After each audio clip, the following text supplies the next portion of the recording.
आत्मप्रिय धर्म बंधु, आपके भीतर बैठे परमात्मा को नमन करती हूँ। प्रिय आत्मन, मनुष्य के पास एक शक्ति होती है, वो शक्ति होती है वाणी की।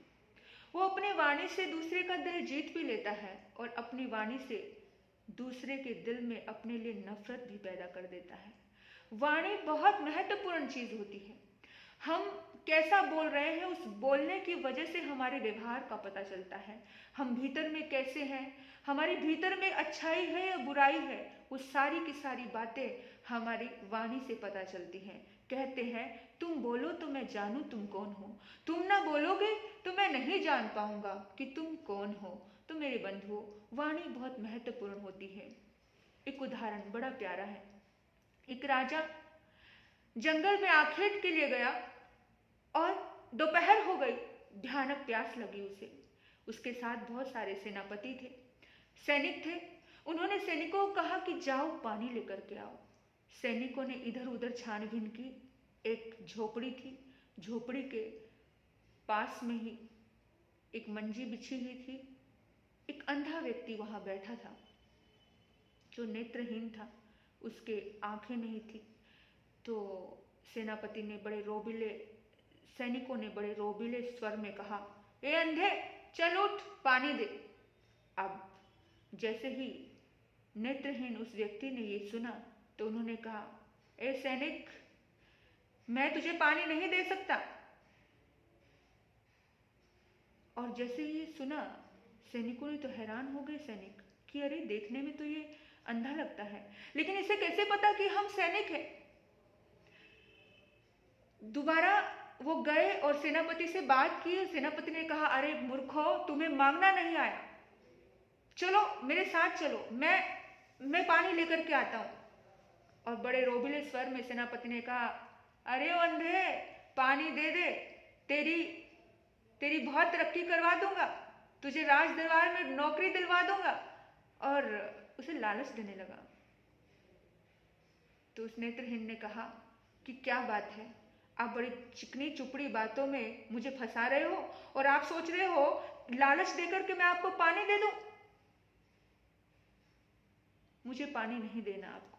इतने में ये सारी घटना उसने बताई और बता करके राजा ने कहा कि तुम तो ऐसे मुझे प्यास से मार दोगे, चलो मैं ही चलता हूं।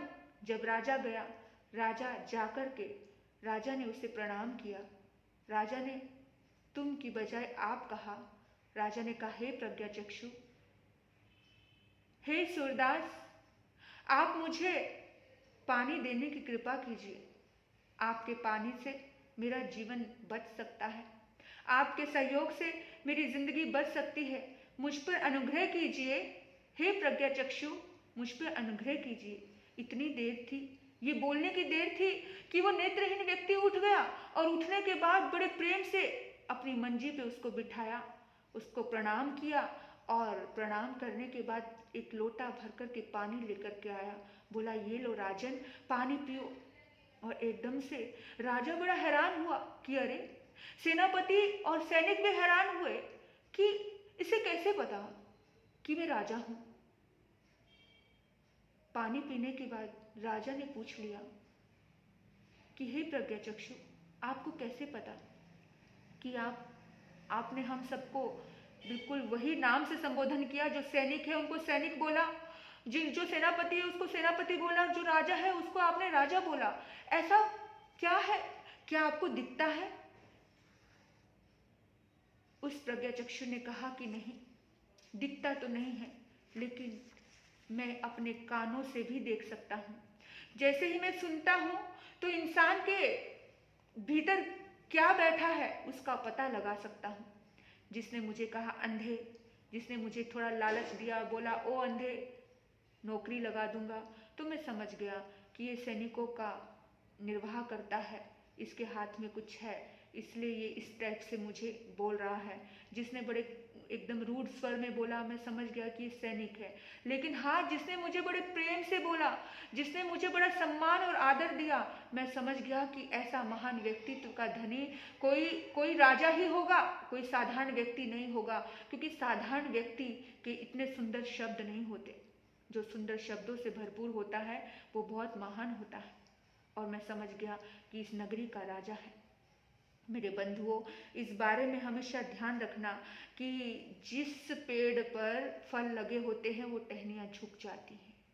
जिस जिंदगी में सद्गुण आ जाते हैं, समझ आ जाती है, सलीका और तरीका आ जाता है, वो आत्माएं बहुत ऊपर उठ जाती हैं। इस बात का हमेशा ध्यान रखें कि ज्ञानी पुरुष कहते हैं कि मनुष्य की जो पहचान है वो पहचान उसकी वाणी से होती है, वो उसके व्यवहार से होती है कि वो भीतर में कैसा है। तो हम जैसे भीतर में हैं, हमें बाहर से वैसी ही झलक मिल जाती है। तो हमारे व्यक्तित्व की पहचान हमारे गुणों से होती है, हमारी वाणी हमारे व्यवहार से होती है। हमारा व्यवहार, हमारी वाणी बड़ी शालीन और उत्कृष्ट होनी चाहिए। आपने मुझे सुना, आपके भीतर बैठे परमात्मा को नमन करती हूँ। ओम शांति, ओम शांति।